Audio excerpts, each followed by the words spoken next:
어머, 미안해요. 짧고 가벼운 말이었습니다. 그러나 그 말을 입에 담은 사람의 눈은 웃고 있었어요. 손으로 입을 가리는 동작도 미안하다는 말도 전부 형식이었습니다. 진짜 감정이 아니었어요. 베이지색 니트 위로 음료가 번지고 있었습니다. 차갑고 빠르게 천이 속까지 젖어들었어요. 여자는 굳어 있었습니다. 손도 움직이지 않았어요. 그냥 내려다봤습니다. 젖어가는 옷을 주변에서 낮은 웃음소리가 새어나왔습니다. 고개를 돌리는 사람도 있었고 그쪽을 바라보면서 옆 사람에게 귓속말을 하는 사람도 있었어요. 드레스와 주얼리로 차려입은 사람들이 가득한 자리였습니다.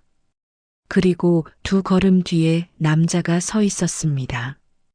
그 모든 장면을 보고 있었어요. 움직이지 않았습니다. 잠시 뒤 나이 든 여자가 걸어왔습니다. 진주 목걸이, 격식 있는 드레스, 한 올도 흐트러지지 않은 머리. 그녀가 젖은 옷을 입은 여자를 내려다보며 낮게 말했습니다. 우리 집 격 떨어지게 하지 마요.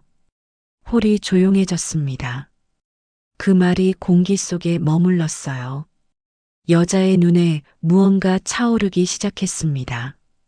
막으려 했지만 막아지지 않았어요. 손가락이 가방 끈을 쥐었습니다. 이 이야기가 어떻게 끝났는지 궁금하신가요? 잠깐 구독 버튼을 눌러주세요. 평범해 보이는 사람들의 숨겨진 이야기를 매일 전해드립니다. 알림 설정까지 해두시면 내일 이야기도 가장 먼저 만나실 수 있어요. 그러면 3시간 전으로 돌아가겠습니다. 이수아의 하루는 오전 8시 반에 시작됐습니다. 지하철 2호선 을지로 입구역 3번 출구를 나와 골목을 꺾으면 나오는 오래된 건물 4층. 중소기업 격리실이었습니다.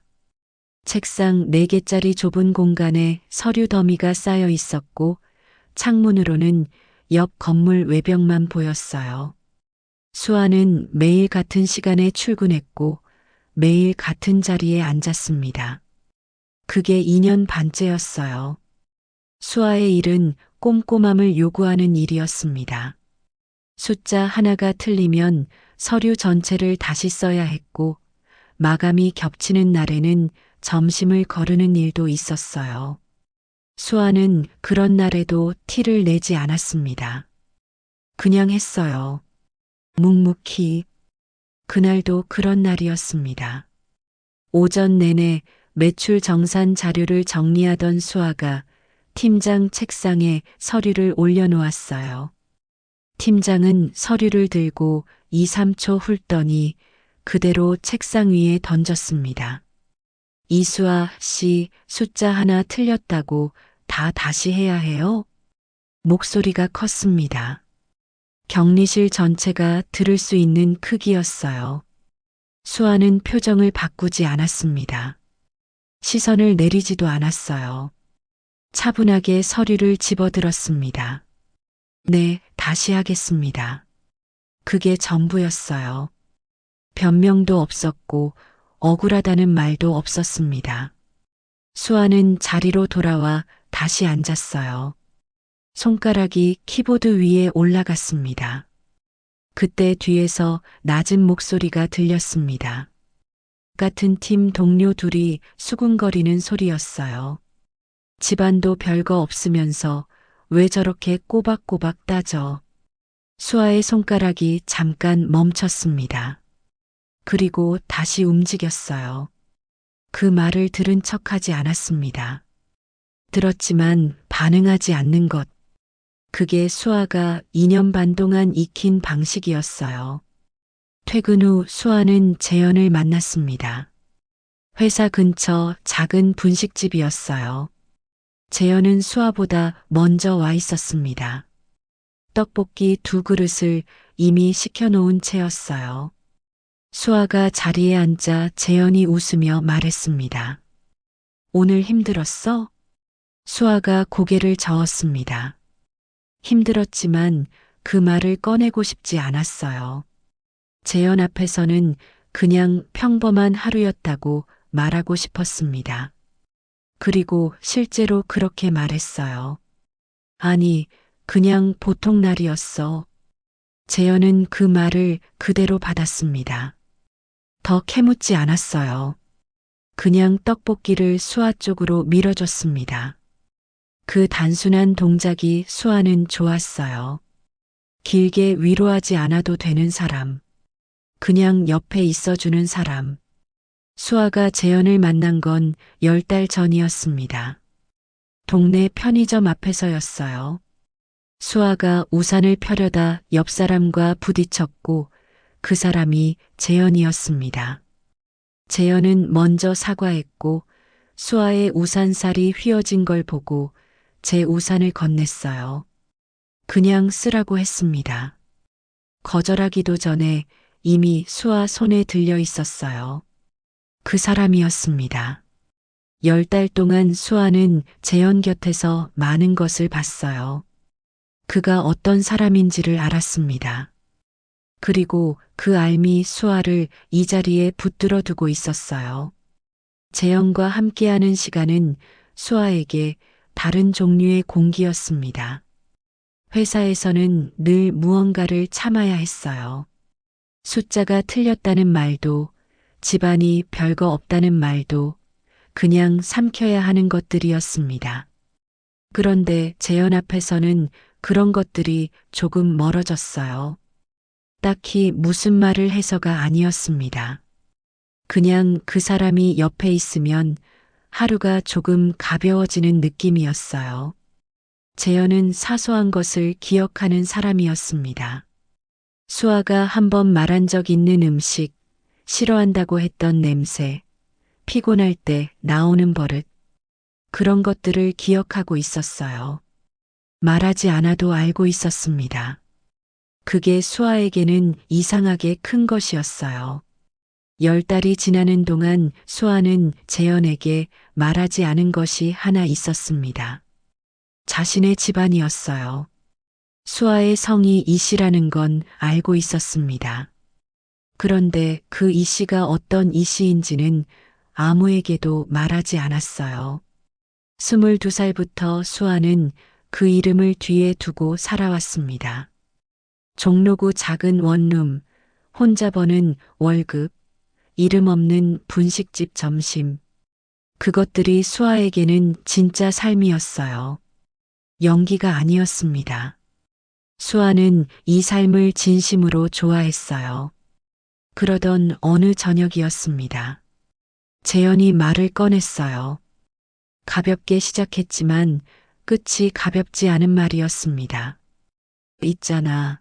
우리 엄마가 좀 그런 편이야. 수아가 고개를 들었습니다. 재현이 커피잔을 두 손으로 감싸 쥔 채 말을 이어갔어요. 지방 같은 거 꽤 보거든. 원래 그런 분이라. 수아의 손이 멈췄습니다. 커피잔 위에 올려두었던 손가락이 그대로 굳었어요. 재현은 그게 문제라고 말하지 않았습니다. 그냥 그런 분이라고만 했어요. 그러나 수아는 그 말이 무엇을 뜻하는지 바로 알았습니다. 이 사람의 어머니 앞에 서게 된다면 집안을 물을 거라는 것. 그리고 수아의 대답이 마음에 들지 않을 거라는 것. 수아는 잠깐 눈을 내렸습니다. 말할 수 있었어요. 지금 이 순간 말한다면 재현이 어떤 표정을 지을지 수아는 어느 정도 짐작할 수 있었습니다. 놀랄 거예요. 그리고 아마 달라질 거예요. 무언가가 지금 이 분식집 테이블 위의 공기가 그 달라짐이 싫었습니다. 수아는 고개를 들고 웃었어요. 나는 그냥 평범하게 살고 싶어서 지방 같은 거 별로 없어. 재현이 고개를 끄덕였습니다. 더 묻지 않았어요. 그 대답을 그대로 받았습니다. 수아는 그 순간을 오래 기억하게 됩니다. 말하지 않기로 선택한 순간이었으니까요. 그리고 그로부터 3주 뒤 파티 이야기가 나왔습니다. 재현이 조심스럽게 꺼냈어요. 어머니가 매년 여는 생일 자리인데 올해는 같이 가줬으면 한다고 했습니다. 규모가 있는 자리라는 말을 2번 했어요. 격식 있는 자리라는 말도 2번 했습니다. 수아는 그 반복이 무엇을 말하는지 알았어요. 잘 차려입고 오라는 뜻이었습니다. 아니, 더 정확히는 어머니 앞에 실망스럽게 보이지 않기를 바란다는 부탁이었어요. 수아는 그날 밤 집으로 돌아와 오래된 옷장 앞에 섰습니다. 베이지색 니트가 거기 있었어요. 수아는 그 옷을 한참 바라봤습니다. 그리고 꺼내 걸어뒀어요. 이것은 옷 선택이 아니었습니다. 나는 그냥 이수하러 가겠다는 선언이었어요. 파티 당일은 토요일이었습니다. 재현이 차를 몰고 수아 집 앞에 섰어요. 수아가 현관문을 열고 나왔을 때 재현의 표정이 순간 굳었습니다. 베이지색 니트와 검정 슬랙스를 본 것이었어요. 그 굳음이 채 1초도 되지 않았지만 수아는 정확하게 포착했습니다. 실망. 자신에 대한 실망이 아니라 어머니 앞에 세워야 할 그림이 달라졌다는 데 대한 실망이었어요. 재현은 곧 웃으며 말했습니다. 예쁘다. 목소리는 부드러웠습니다. 그러나 눈이 웃지 않았어요. 수아는 그걸 알면서도 모른 척했습니다. 차에 올랐어요. 차 안에서 재현은 내내 이야기했습니다. 어머니가 어떤 분인지, 아버지는 어떤 성격인지, 여동생 지영은 좀 직설적이지만 나쁜 애가 아니라는 이야기를 했어요. 그 말들이 모두 수아에게 미리 마음의 준비를 시키는 말들이라는 걸 수아는 알고 있었습니다. 그리고 그 준비가 필요한 자리에 자신을 데려가면서도 재현이 끝내 하지 않는 말이 있다는 것도 알았어요. 지켜줄게. 그 말을 재현은 끝내 하지 않았습니다. 수아는 창밖을 바라봤어요. 도시의 불빛이 빠르게 지나쳤습니다. 손이 무릎 위에서 살짝 쥐어졌다가 펴졌어요. 겁이 없는 건 아니었습니다. 그러나 이 자리를 피할 마음도 없었어요. 수아는 속으로 조용히 되뇌었습니다. 어떻게 나오든 보면 되는 거야. 레스토랑은 수아가 생각했던 것보다 훨씬 화려했습니다. 통으로 대관한 고급 레스토랑이었어요. 높은 천장, 샹들리에, 흰 테이블보 위에 놓인 생화. 100여 명에 가까운 하객들이 삼삼오오 모여 웃음을 나누고 있었습니다. 그 웃음 하나하나가 어딘가 연습된 것처럼 가볍고 매끄러웠어요. 수아는 입구에 서서 그 광경을 잠시 바라봤습니다. 아름다웠어요. 그리고 낯설었습니다. 재현이 수아의 등 뒤에 손을 살짝 얹었어요. 들어가자는 무언의 신호였습니다. 수아는 숨을 한번 고르고 발을 옮겼어요. 그 순간부터 시선이 시작됐습니다. 처음에는 눈치채기 어려웠어요. 누군가 잠깐 쳐다보다 시선을 거뒀고 또 다른 누군가가 옆 사람에게 조용히 무언가를 속삭였습니다. 그러나 수아가 홀 안쪽으로 걸어 들어갈수록 그 시선들이 쌓였어요. 노골적이지 않았지만 분명했습니다. 사람들의 눈이 수아의 베이지색 니트에서 잠깐 머물다 자기들끼리의 대화로 돌아갔어요. 그 짧은 멈춤이 이 자리에서 수아가 어떻게 읽히고 있는지를 정확하게 말해주고 있었습니다. 이 자리에 있는 여성들은 달랐습니다. 목과 손목에 걸린 것들이 달랐고 발에 신은 것들이 달랐어요. 가장 수수하게 입은 사람도 수아보다는 훨씬 공을 들인 차림이었습니다. 수아는 그걸 보면서 주눅 들지 않았어요. 다만 이 공간이 옷차림으로 사람을 판단하는 곳이라는 걸 두 눈으로 확인했습니다. 그 확인이 오히려 수아의 등을 곧게 세워줬어요. 홀 중앙 쪽에서 목소리가 들려왔습니다. 재현아. 최명숙이었습니다. 박재현의 어머니. 짙은 와인색 재킷 드레스를 입고 목에는 진주 목걸이를 걸었으며 머리는 한 올도 흐트러지지 않게 올려 고정돼 있었어요. 그녀가 걸어오는 방식 자체가 이 공간의 주인임을 선언하고 있었습니다. 굽 높은 구두가 대리석 바닥을 두드리는 소리가 또렷하게 들렸어요. 최명숙은 아들 쪽으로 시선을 먼저 줬다가 그 옆에 선 수아를 봤습니다. 그 눈빛이 바뀌는 데는 반초도 걸리지 않았어요. 반가움이 사라지고 그 자리에 무언가 차가운 것이 들어찼습니다. 재현이 어색하게 웃으며 소개했어요. 어머니 수아예요. 최명숙은 수아를 위아래로 한번 훑었습니다. 짧고 느린 시선이었는데 그 안에 모든 판단이 담겨 있었어요. 수아는 먼저 고개를 숙이며 인사했습니다. 처음 뵙겠습니다, 어머니. 이수아입니다. 최명숙의 입꼬리가 아주 조금 올라갔습니다. 웃음이 아니었어요. 수아는 그걸 알았습니다. 최명숙이 천천히 입을 열었어요. 재현아, 드레스 코드 얘기 못 해줬니? 말끝을 흐리면서도 시선은 수아의 니트에 머물렀습니다. 말보다 시선이 훨씬 분명했어요. 수아는 표정을 바꾸지 않았습니다.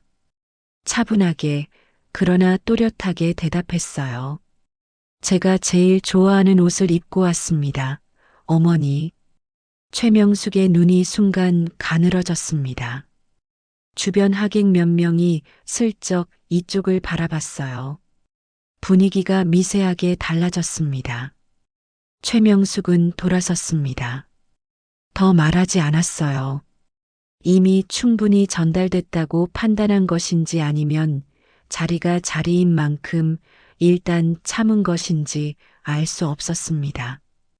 다만 돌아서는 뒷모습에서 수아는 분명히 느꼈어요. 이건 끝난 게 아니라는 것을. 재현은 그 모든 상황을 옆에서 지켜보면서 아무 말도 하지 않았습니다.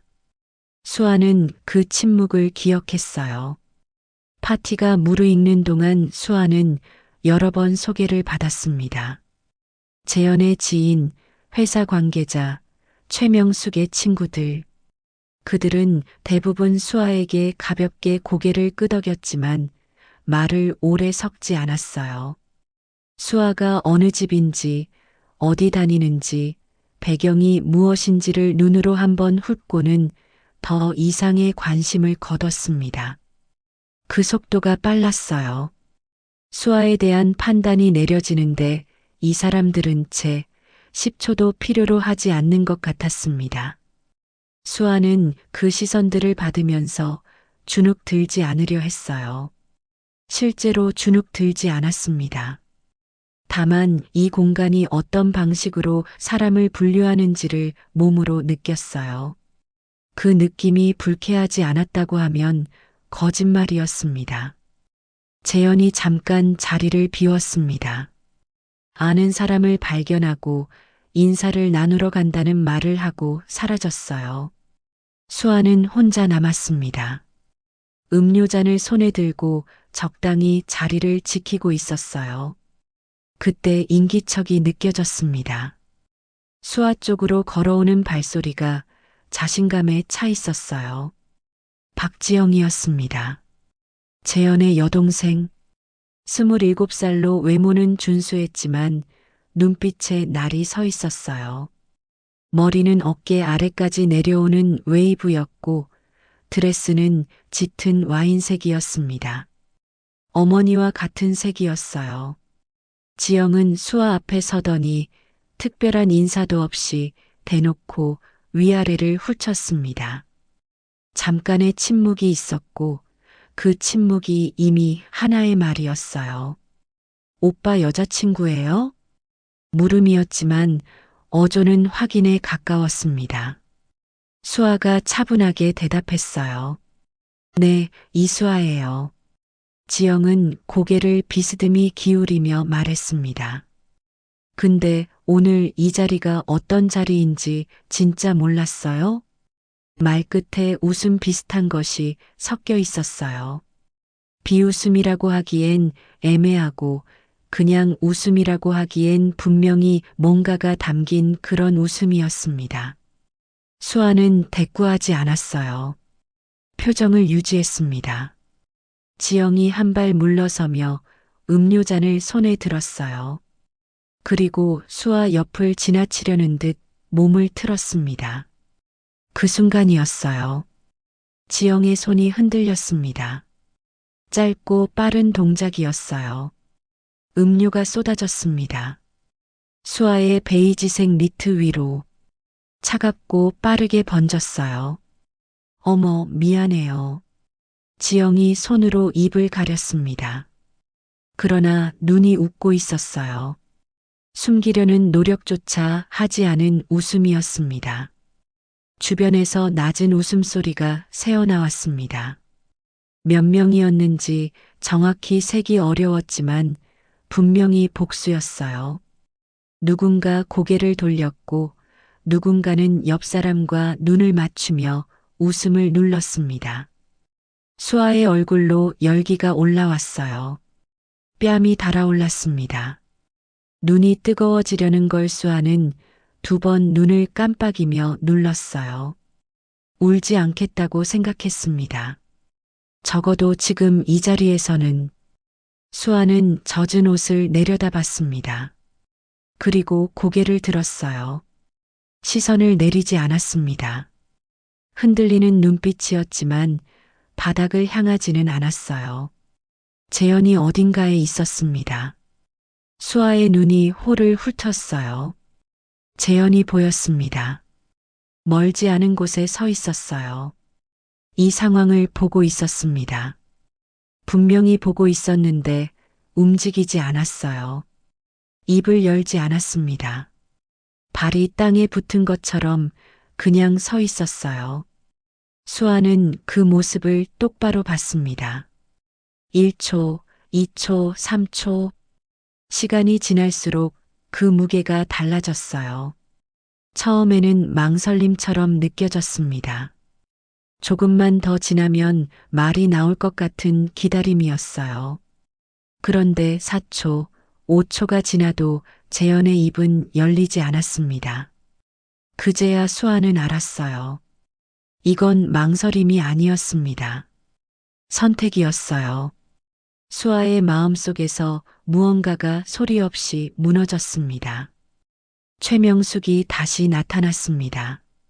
어디선가 이 장면을 지켜보고 있었던 것인지 아니면 누군가 알려준 것인지 최명숙은 빠른 걸음으로 수아 앞에 섰어요.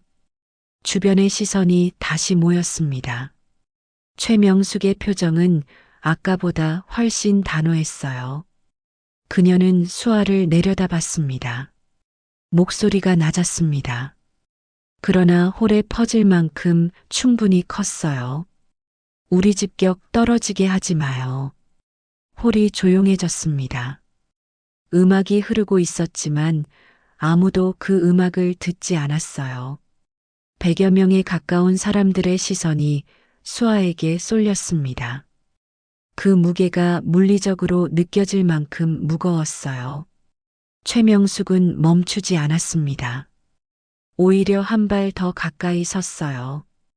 집안이 어떻다느니, 이 자리가 얼마나 중요한 자리인지 아느냐느니, 기본이 어떻다느니 하는 말들이 이어졌습니다. 말 한마디 한마디가 정확하게 수아를 겨냥했어요. 비수처럼 날카롭지는 않았지만 둔기처럼 계속 같은 자리를 두드렸습니다. 그 반복이 더 아팠어요. 수아의 눈에서 눈물 한 줄기가 흘렀습니다. 막으려 했는데 막아지지 않았어요. 달아오른 뺨 위로 눈물이 천천히 내려왔습니다. 수아는 손등으로 재빨리 닦았어요. 입술을 꽉 깨물었습니다. 눈물은 딱 한 번이어야 했어요. 수아는 고개를 들었습니다. 눈이 붉었지만 시선은 정면이었어요. 그리고 가방을 집어들었습니다. 손가락이 가방 끈을 쥐었어요. 나가겠다는 움직임이었습니다. 이 자리에서 더 버틸 이유가 없었어요. 버티는 것이 용기가 아니라 그냥 소모라는 걸 수아는 알았습니다. 바로 그 순간이었습니다. 레스토랑 입구 유리 너머로 불빛이 들어왔어요. 검은색이었습니다. 한 대가 아니었어요. 세 대였습니다. 검은 벤츠 세 대가 나란히 멈춰 섰어요. 번호판도 차종도 색깔도 똑같은 차 세 대가 동시에 선 것이었습니다. 홀 안쪽에서 누군가 먼저 알아챘어요. 그 인식이 빠르게 번졌습니다. 문이 열렸습니다. 첫 번째 차에서 내린 사람은 키가 크고 짙은 네이비 수트를 입은 남자였어요. 머리는 단정하게 정돈돼 있었고 표정에 감정이 없었습니다. 없는 게 아니라 감추고 있는 것이었어요. 두 번째 차에서 내린 남자는 짙은 회색 수트에 서류 가방을 들고 있었습니다. 세 번째 차에서 내린 남자는 셋 중 가장 캐주얼하게 차려입었어요. 그러나 그의 눈이 달랐습니다. 레스토랑 안으로 들어서는 순간 이미 무언가를 찾고 있었어요. 세 사람이 나란히 입구를 향해 걸어갔습니다. 어깨를 나란히 하고 같은 속도로 홀 안에서 웅성거림이 시작됐어요. 정확히 누가 먼저 알아봤는지는 몰라도 한 사람이 알아보자 그 인식이 빠르게 퍼졌습니다. 청우그룹이다. 저 사람 이성우 아니야. 그 말들이 홀을 낮게 타고 흘렀어요. 잔을 들던 손이 멈췄고 대화가 끊겼습니다. 아까 수아에게 쏠려 있던 시선이 이번에는 입구 쪽으로 일제히 이동했어요. 세 번째로 들어온 남자의 시선이 홀 안을 빠르게 훑었습니다. 그리고 수아를 찾았어요. 찾는데 오래 걸리지 않았습니다. 수아가 거기 있었어요. 눈이 붉고 뺨이 달아오르고 니트가 젖은 채로 남자의 턱이 굳었습니다. 감정을 드러내지 않으려는 사람이 감정을 드러내는 순간이었어요. 그는 아무 말도 하지 않았습니다. 그러나 그 눈이 말하고 있었어요. 최명숙도 소리를 들었습니다. 웅성거림이 커지는 걸 눈치채고 입구 쪽으로 고개를 돌렸어요. 세 사람이 홀 안으로 걸어 들어오고 있었습니다. 최명숙의 눈이 첫 번째 남자에게 고정됐어요. 어디서 본 얼굴이었습니다. 기억을 더듬는데 시간이 걸리지 않았어요. 경제지 표지, 업계 행사 사진, 뉴스 화면. 최명숙의 얼굴에서 핏기가 천천히 빠졌습니다. 두 번째 남자가 박동철 쪽으로 걸어갔어요. 박동철은 아내 옆에서 상황을 지켜보고 있었는데 그 남자가 다가오자 눈이 흔들렸습니다. 남자가 서류 가방에서 명함을 꺼내 박동철 앞에 내밀었어요. 조용하고 사무적인 동작이었습니다. 청우그룹 건설 부문입니다. 동생이 오늘 여기 있다고 해서요. 박동철이 명함을 받아들었습니다. 그리고 굳었어요. 그 명함 한 장의 의미를 박동철은 즉시 알았습니다. 자신의 납품 계약이 어디에 달려 있는지를 10년 가까이 쌓아온 거래 관계가 지금 이 순간 어느 방향으로도 흘러갈 수 있다는 것을 박동철의 손이 미세하게 떨렸어요. 첫 번째 남자가 움직였습니다. 홀 중앙을 가로질러 걸어왔어요. 걸음이 느렸습니다. 서두르지 않았어요. 그 여유가 홀의 모든 사람에게 전달됐습니다. 저 사람은 지금 급하지 않다는 것, 급할 이유가 없다는 것, 수아를 찾는데 오래 걸리지 않았어요. 수아가 거기 있었습니다. 젖은 니트, 붉은 눈, 손에 쥔 가방 끈. 남자의 걸음이 멈추지 않았어요. 곧장 수아 쪽으로 향했습니다. 수아는 입구 쪽을 보고 있었어요. 세 사람이 들어오는 걸 봤습니다. 예상하지 못한 건 아니었어요. 언제고 알게 됐을 거라는 생각은 했습니다. 그런데 셋이 함께 오리라고는, 그것도 이렇게 빨리 오리라고는 생각하지 못했어요. 수아의 눈에서 또 눈물이 흘렀습니다. 이번에는 억울함이나 수치심이 아니었어요. 다른 종류의 감정이었습니다. 뭐라고 이름 붙이기 어려운 복잡하고 뜨거운 것이었어요. 첫 번째 남자가 수아 앞에 섰습니다. 아무 말도 하지 않고 수아의 얼굴을 한번 봤어요. 달아오른 뺨, 붉은 눈, 젖은 니트. 남자의 턱이 아주 조금 움직였습니다. 감정을 누르는 사람이 하는 동작이었어요. 그러고는 입고 있던 수트 재킷을 벗어 수아의 어깨에 걸쳐줬습니다. 젖은 니트를 덮었어요. 말 한마디 없이 한 행동이었습니다. 그게 수아를 완전히 무너뜨렸어요. 수아는 입술을 깨물었지만 소용없었습니다. 어깨가 작게 흔들렸어요. 남자가 수아의 등에 손을 올렸습니다. 토닥이지 않았어요. 그냥 올려놓았습니다. 그것만으로 충분했어요. 그 사이 세 번째 남자는 다른 방향에서 움직이고 있었습니다. 홀 안쪽을 천천히 둘러보면서 스마트폰을 꺼내 들었어요.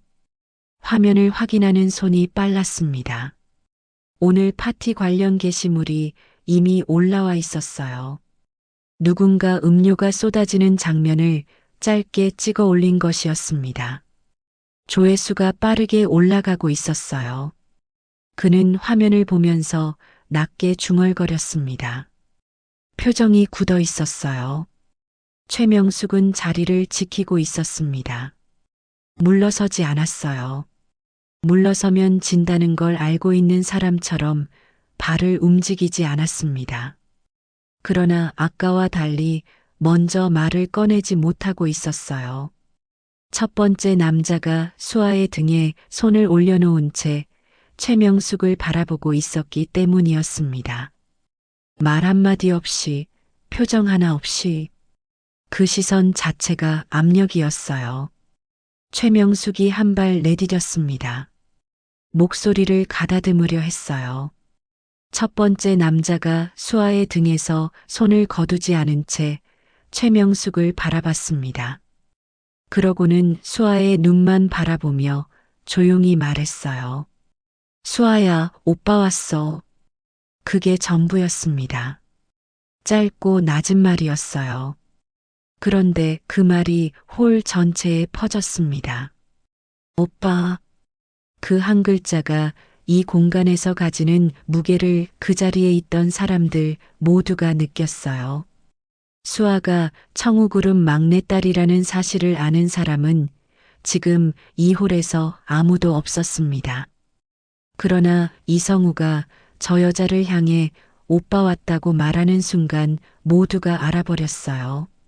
최명숙의 얼굴이 창백해졌습니다. 박동철이 어디선가 나타나 최명숙 옆에 섰어요. 남편 역시 상황을 파악하고 있었습니다. 그의 눈이 빠르게 움직였어요. 이성우를 보고 수아를 보고 최명숙을 봤습니다. 그리고 입을 다물었어요. 박동철은 이 자리에서 무언가를 말했다가 상황이 더 악화되는 것을 본능적으로 피하고 있었습니다. 지영은 홀 뒤쪽으로 슬그머니 물러서고 있었어요. 조금 전까지 수아 앞에서 음료를 쏟던 사람이 맞나 싶을 만큼 조용해져 있었습니다. 지영의 얼굴도 창백했어요. 두 번째 남자가 박동철 옆으로 다시 다가왔습니다. 이번에는 아까보다 낮은 목소리로 짧게 말했어요. 영상이 남았습니다. 법적 절차 안내 드릴게요. 박동철의 얼굴이 굳었습니다. 옆에서 듣고 있던 최명숙의 눈이 그쪽으로 빠르게 이동했어요. 두 번째 남자는 두 사람을 번갈아 보지 않았습니다. 박동철만 봤어요. 이 집안에서 사업적 판단을 내리는 사람이 누구인지 알고 있었기 때문이었습니다. 홀의 공기가 완전히 바뀌었습니다. 조금 전까지만 해도 이 공간의 주인은 최명숙이었어요. 그런데 지금은 달랐습니다. 이성우가 수아의 어깨에 재킷을 걸쳐준 순간부터 이 홀의 무게 중심이 조용히 이동했어요. 아무도 그걸 소리내어 말하지 않았지만 모두가 느끼고 있었습니다. 수아가 움직였습니다. 오빠들 뒤에서 지켜보고 있던 수아가 천천히 앞으로 나왔어요. 성우의 재킷이 어깨에서 흘러내릴 듯 했지만 수아는 그걸 붙잡지 않았습니다. 그냥 그 상태로 걸었어요. 눈이 붉었고 뺨이 달아올라 있었습니다. 니트는 아직 젖어 있었어요. 그러나 그 모습이 오히려 이 자리에서 가장 단단해 보였습니다. 수아는 최명숙 앞에 먼저 섰어요. 최명숙은 조금 전과 달리 말이 없었습니다. 어깨가 내려가 있었고 아까 그 꿋꿋하던 자세가 사라져 있었어요. 수아의 눈을 마주치지 못했습니다. 수아가 입을 열었어요.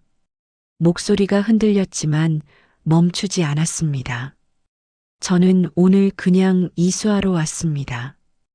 홀이 조용했어요. 수아의 말이 또렷하게 퍼졌습니다. 청우그룹 막내딸로 온 게 아니에요. 그냥 재현 씨가 좋아서 그 사람 가족한테 저 자신을 있는 그대로 보여주고 싶어서 온 거예요. 최명숙이 고개를 들었습니다. 수아를 봤어요. 그 눈빛에 무언가가 스쳤습니다. 당혹인지 후회인지. 그러나 수아는 그 눈빛을 오래 보지 않았어요. 할 말이 남아 있었습니다. 어머니, 저한테 이러셔도 된다고 생각하셨죠? 제가 아무것도 아닌 사람이라고 생각하셨으니까요. 뺨이 아직 달아올라 있었어요. 그 온도가 수아를 이 자리에 세워두고 있었습니다. 그런데 어머니, 저는 아무것도 아닌 사람이어도 이렇게 대하시면 안 됐어요. 그게 오늘 제가 드리고 싶은 말이에요. 최명숙이 입을 열었습니다. 목소리가 갈라졌어요.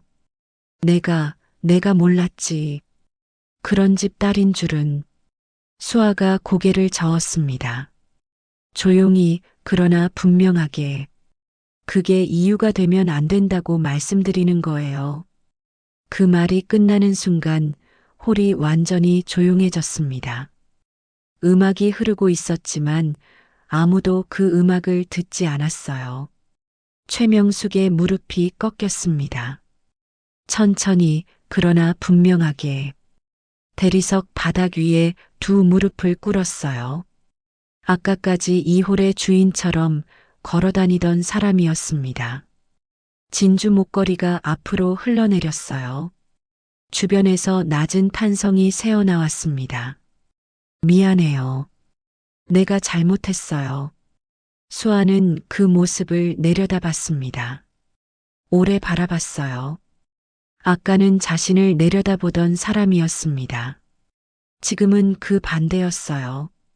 그런데 이상하게도 통쾌하지 않았습니다. 그냥 안타깝고 쓸쓸했어요. 사람이 이렇게까지 되는 게 무섭기도 했습니다. 수아는 잠시 눈을 감았다가 뜨며 낮게 말했어요. 일어나세요, 어머니. 제가 원하는 건 이런 게 아니에요. 그리고 돌아섰습니다. 수아의 시선이 재현에게로 이동했어요. 재현은 홀 한쪽에 서 있었습니다. 이 모든 상황을 보고 있었어요. 수아와 눈이 마주쳤습니다. 재현의 눈 안에서 여러 가지가 섞여 있었어요. 후회인지 당혹인지 아니면 다른 무언가인지. 수아는 그것을 더 이상 읽으려 하지 않았습니다. 재현이 먼저 걸어왔어요. 수아 앞에 섰습니다. 목소리가 낮고 급했어요. 수아야, 나는 진짜 몰랐어. 내가 그런 집 딸인 줄 알았으면. 거기서 말이 끊겼습니다. 재현 스스로도 그 뒤를 잊지 못한 것이었어요. 알았으면 막았을 거라는 말. 그 말이 목구멍 안에서 나오지 못했습니다. 나와서는 안 된다는 걸 재현도 어렴풋이 알고 있었기 때문이었어요. 수아는 그 끊긴 말 끝을 바라봤습니다. 한참 바라봤어요. 그게 이별 이유예요. 수아의 목소리가 낮았습니다. 떨렸지만 또렷했어요. 알았으면 막았을 거라는 게 그 말이요. 재현의 눈이 흔들렸습니다. 수아는 계속했어요. 목소리를 높이지 않았어요. 소리를 지르거나 울먹이지 않았습니다. 오히려 담담했어요. 그 담담함이 이 홀 안에 어떤 고함보다 더 크게 울렸습니다. 당신이 날 사랑했다면 내가 아무것도 아니어도 막아줬겠죠. 재현의 입이 열렸다 닫혔어요. 그 멈춤이 스스로에 대한 대답이었습니다. 성우가 수아 옆에 나란히 섰습니다. 성민이 반걸음 뒤에 섰어요. 성준이 그 옆에 섰습니다.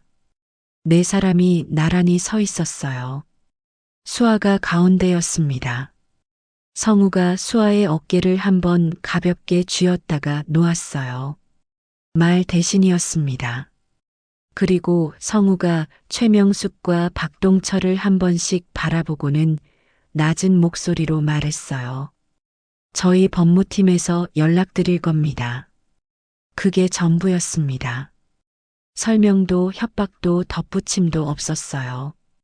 그 한마디가 이 자리에서 가장 무거운 말이었습니다. 박동철의 얼굴이 굳었어요. 최명숙이 남편의 팔을 잡았습니다. 지영은 홀 구석에서 보이지 않게 됐어요. 어느 순간 사라진 것이었습니다. 수아는 발을 돌렸어요. 출구 쪽을 향해 걸었습니다. 오빠들이 함께 걸었어요. 네 사람의 발소리가 대리석 바닥 위에서 또렷하게 울렸습니다. 홀의 모든 사람이 그 소리를 들었어요. 재현이 뒤에서 불렀습니다. 수아야. 수아는 멈추지 않았어요. 걸음을 늦추지도 않았습니다. 뒤를 돌아보지 않았어요. 재현의 목소리가 등 뒤에서 멀어졌습니다. 레스토랑 문이 열렸어요. 네 사람이 걸어 나갔습니다. 문이 닫혔어요. 그 소리가 생각보다 조용했습니다. 요란하지 않았어요. 그냥 닫혔습니다. 그걸로 충분했어요. 문이 닫힌 뒤 바깥은 조용했습니다. 봄밤 바람이 불어왔어요. 수아가 눈을 감았습니다. 달아올라 있던 뺨 위로 바람이 지나갔어요. 차갑고 깨끗했습니다. 뜨거웠던 것들이 조금씩 식어가는 감각이었어요. 성준이 수아 옆에 섰습니다. 한동안 아무 말도 하지 않았어요. 그러다 낮게 말했습니다. 많이 아팠어? 수아가 잠깐 생각했어요. 뺨이 아팠냐는 말인지 아니면 다른 무언가가 아팠냐는 말인지. 아마 둘 다였을 거예요. 괜찮아. 목소리가 조금 잠겼습니다. 괜찮다는 말이 완전한 진실은 아니었어요. 그러나 완전한 거짓도 아니었습니다. 오빠들이 옆에 있었고 바람이 불었고 해야 할 말을 다 했으니까요. 성주는 더 묻지 않았어요. 그냥 고개를 한번 끄덕였습니다. 다음 날 오전 최명숙에 대한 폭언 및 폭행 관련 법적 통보가 정식으로 접수됐습니다. 증거는 충분했어요. 누군가 찍어 올린 영상 외에도 그날 파티장에 있던 하객 2명이 각도가 다른 영상을 갖고 있었고 성민의 법무팀이 그 영상들을 이미 확보해 둔 상태였습니다. 그로부터 일주일이 지났습니다. 세상은 수아가 생각한 것보다 훨씬 빠르게 움직였어요. 음료가 쏟아지는 장면, 최명숙의 발언 장면, 그리고 성우가 수아의 어깨에 재킷을 걸쳐주는 장면이 차례로 퍼졌습니다. 각각의 영상이 수십만에서 수백만의 조회수를 기록했어요. 댓글창에는 비슷한 말들이 반복됐습니다. 저렇게 해도 된다고 생각했던 거냐고. 오빠들이 대단하다고. 박동철은 청우그룹 계열 납품 계약이 재검토된다는 공문을 받았어요. 공문에는 이유가 적혀 있지 않았지만 박동철은 알았습니다. 업계는 이미 다 알고 있었어요. 이틀 뒤 거래 협의가 전면 중단됐습니다. 10년 가까이 쌓아온 것들이 일주일 만에 흔들렸어요. 재현은 조용히 회사를 나왔습니다. 수아는 그 소식을 성준을 통해 전해 들었어요. 특별한 감정이 오지 않았습니다. 슬프지도 않았고 통쾌하지도 않았어요. 그냥 그랬습니다. 그 감각이 오히려 자신이 이미 정리됐다는 걸 말해주는 것 같았어요. 한 달이 지났습니다. 수아는 다시 일하고 있었어요. 종로구의 작은 원룸, 낡은 책상 위에 노트북을 올려두고 야근 서류를 정리했습니다. 창밖으로 골목 사람들이 지나다녔어요. 아이를 데리고 가는 어머니, 장바구니를 든 어르신, 이어폰을 꽂고 걷는 학생. 수아는 그 평범한 풍경을 잠깐 바라봤습니다. 이 골목이 좋았어요. 이름 없는 이 삶이 좋았습니다. 이번 일을 겪으면서 수아가 알게 된 것들이 있었어요. 자신이 어떤 사람인지를 알았습니다. 어떤 상황에서 무너지고 어떤 상황에서 버티는지를 알았어요. 그리고 무너졌다가 일어날 때 옆에 누가 있는지를 알았습니다. 그 3가지만으로 충분했어요. 수아는 그날 밤 많은 것을 잃었습니다. 그러나 잃은 것보다 더 소중한 것을 확인했어요. 어떤 상황에서도 자신 곁에 있어줄 사람들을, 돈도 집안도 배경도 아닌 그냥 자기 자신으로 사랑받고 싶었던 한 여자의 이야기였습니다. 그래도 나는 나로 살 거야.